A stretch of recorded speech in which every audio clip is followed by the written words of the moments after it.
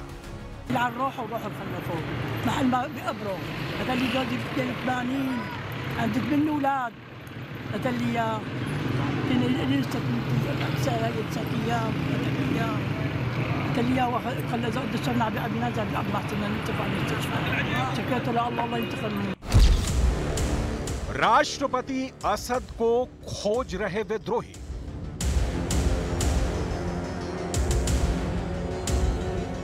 CNN की report के मुताबिक दमिश्क पर कब्जा करने के बाद विद्रोही बशर अल असद को खोजने में जुट चुके हैं। वक्त बदल चुका है, सत्ता बदल चुकी है। कल तक जो सेना और इंटेलिजेंस के अफसर विद्रोहियों से पूछताछ करते थे, आज वही विद्रोही सीरियाई सेना के अधिकारियों और इंटेलिजेंस अफसरों से पूछताछ कर रहे हैं, क्योंकि असद को लेकर अभी तक कुछ साफ नहीं हो सका है। असद को लेकर कई खबरें वायरल हैं। हालांकि कुछ रिपोर्ट्स में दावा किया गया है कि वो रूस जा चुके हैं, लेकिन इसकी भी आधिकारिक पुष्टि नहीं हुई है। वॉल स्ट्रीट जर्नल की रिपोर्ट के मुताबिक बशर अल असद ने विद्रोह के बीच में ही अपने परिवार को सीरिया से बाहर भेज दिया था। असद के परिवार के लोग जो रूस भाग गए हैं, उनमें उनकी पत्नी, बच्चे और 2 साले शामिल हैं। अखबार के मुताबिक सीरियाई राष्ट्रपति की ब्रिटिश मूल की पत्नी पिछले हफ्ते अपने 3 बच्चों के साथ रूस भाग गई, जबकि उनके भाई बहन के संयुक्त अरब अमीरात जाने की खबर है।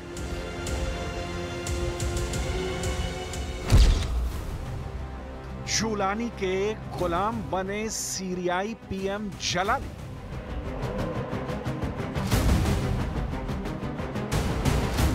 कहते हैं जब सत्ता बदलती है तो अपनेपन का चोला भी उतर जाता है। यही हुआ सीरिया में।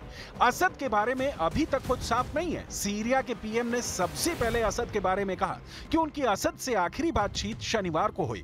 इसके बाद वो कहां हैं, उन्हें नहीं मालूम। इसके बाद पीएम मोहम्मद गाजी अल जलाली ने अपनी स्थिति साफ करते हुए कहा कि वो कहीं भी नहीं जा रहे हैं, वो अपने घर पर मौजूद हैं। अना फी मंजिली लम उगादिरहु